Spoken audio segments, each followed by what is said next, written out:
Good morning. A news from Juttysuns. It's a fourth leg of righteousness. Written by Jayanti Prakash Sharma. And this is translated by Dr. Shuguna Kannan. And this article is shared by Dr. K.R. Shyamsundar IPS. Here is the article.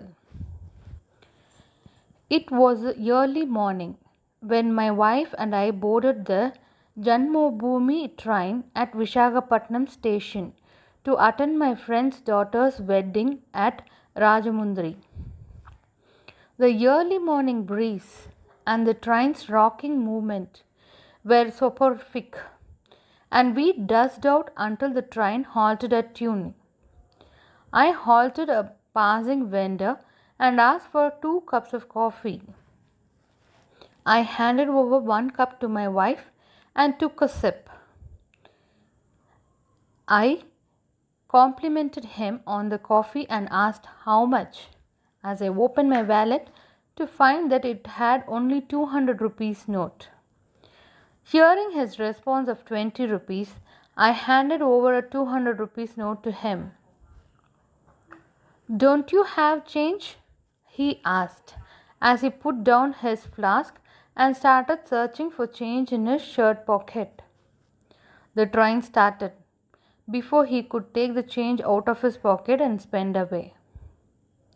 Our compartment was next to the engine, so he got no chance to hand over the change, though he did attempt to run after the train. I blamed myself for having ordered coffee without checking the availability of change. Oh my God, how foolish of you! Could you not have taken the change and then handed over the note? What's the use of your age and experience? My wife gleefully took the opportunity to snap me. I tried to justify my action. Okay, suppose he has given the change and the train had started before I could give him the note. Then would it not have been a loss to him? What loss? From morning. He would have met 10 people like you, and at the end of the day, he will have only profit, no loss, replied my wife with a cynical smile on her face. We should trust people, poor fellow. What can he do if the train started? Will he subsist on our money? My better half was irritated to hear me defending him. They wait for just such opportunities. If he meets 4 simpletons like you, it will be enough to earn a day's living, grumbled my wife, glaring at me. I maintained a stonic silence. Anyway, you cannot expect him be as honest and as principled as you are, she concluded, looking around at the other co-passengers, who were all looking at us. The train had picked up speed and we crossed the next station, Annavaram. Gradually, I let go of the slender hope that I had of getting back the chance. My wife believes that I get cheated by people since I have a native faith in mankind and I am kind.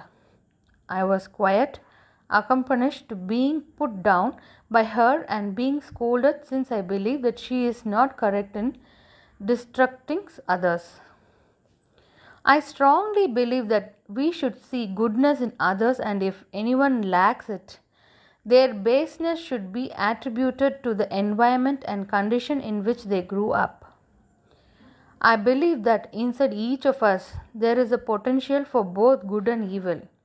What we choose depends on the circumstances. Though I have been proved wrong by her on many similar occasions, it did not affect my faith. I believe that dharma or righteousness is upheld by its fourth leg of trustfulness. Let it go, poor people. Are they going to build palaces with our money? Forget it, I said, trying to pacify her.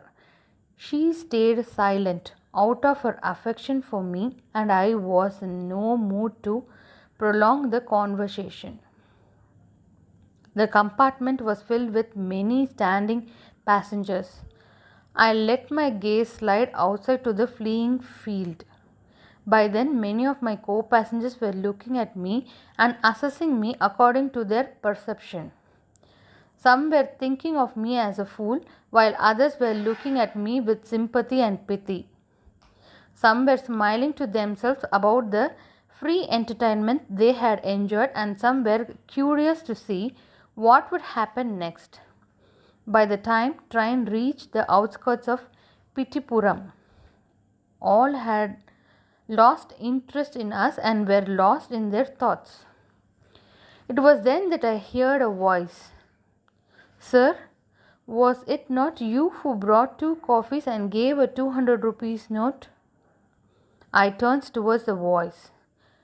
Pushing his way through the crowd was a teenage boy who stopped in front of my seat. Suddenly I felt elated through he did not look like the coffee vendor whom I remember as being middle-aged. Yes, son, I did.